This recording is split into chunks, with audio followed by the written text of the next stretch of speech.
Salut les gars! Salut! Bienvenue sur musculationprisemasse.com. C'est la semaine, cette semaine, 1 pouce où on vous rembourse.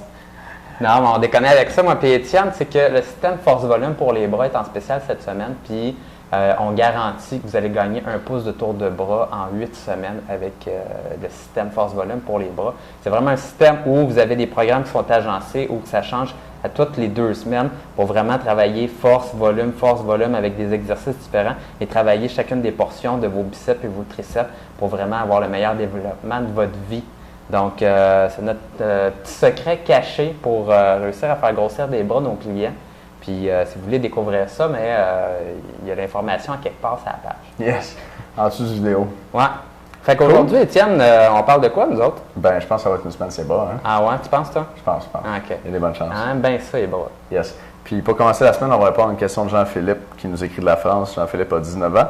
S'entraîne en musculation depuis 1 an, mesure 1,93 m, pèse 69 kg et a 10 de gras. Sa question: bonjour, j'ai une question. J'ai 19 ans, de type ectomorphe, 69 kg, effectivement, pour 1,93 m. C'est pas très lourd. J'ai du mal à prendre les pectoraux. Si j'entraîne fort, les triceps pour avoir plus de puissance et qu'après, je fais travailler les pecs.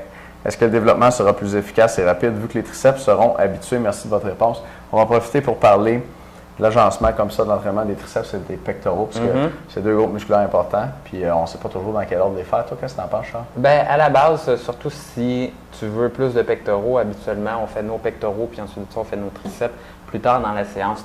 L'agencement des séances, habituellement, là, pour le haut du corps, ça a pas mal toujours été, en tout cas, peut-être pour moi, là, mais pectoraux, dos, épaules, biceps, triceps. Ça permet de faire un agencement à ce moment-là de muscles qui, dans le fond, des groupes musculaires qui sont un petit peu antagonistes. Donc, ça permet de garder un petit peu de repos là, et pouvoir continuer à soulever des charges qui sont lourdes. Par exemple, aux pectoraux, on va utiliser souvent bench press. Puis là, tu vas avoir tes pectoraux, tu vas avoir un peu d'épaule, tu vas avoir tes triceps également. Et ensuite de ça, si après ça, tu t'en vas faire ton dos, là, tu n'utiliseras pas les mêmes muscles. Ça va être biceps, ça va être haut du dos. Donc, tu te reposes un petit peu les épaules.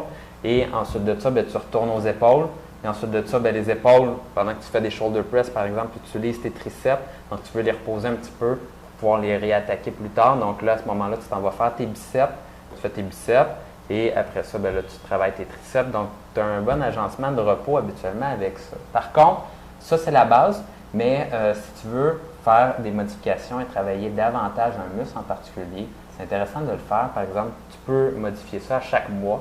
Ou si toi, tu as un objectif en particulier, par exemple pour les biceps, tu peux les placer en début de séance. Et bien sûr, le groupe musculaire qui est en début de séance va être celui qui va être le mieux travaillé, puisque en début de séance, je ne sais pas si vous vous rendez compte, mais souvent, on a comme un peu plus de drive, puis on va faire en sorte qu'on va être capable d'aller chercher 1 ou 2 répétitions sur nos exercices, tandis qu'à la fin de nos séances d'entraînement, on est comme fatigué mentalement, puis neuralement.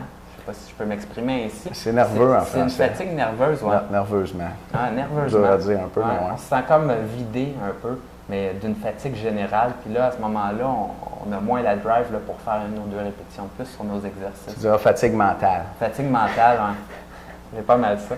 Donc là, ça tombe bien parce que toi, c'est les pectoraux. Donc, place tes pectoraux en premier, puis ça va être pour le mieux. Mais oui, pour des personnes qui voudraient davantage travailler leurs bras ou les épaules. Des fois, les épaules, puisqu'on les place comme en 3e dans l'ordre, sont moins travaillés. Puis des fois, ils vont venir limiter un petit peu nos gains sur les pectoraux. Donc, des fois, c'est bon d'alterner entre les deux. Intéressant. Donc, pectoraux, dos, épaules, biceps, triceps. Nice. Moi, j'en ai un autre que j'utilise, que je vais donner dans un instant aux membres. Avant ça, bien sûr, il y a le système force-volume pour grossir des bras. L'information est en dessous de vidéo. Cette semaine, on a une formation spéciale sur justement l'entraînement des bras. Le titre de la formation, les meilleurs exercices. Les meilleurs exercices pour faire grossir tes biceps avec Charles.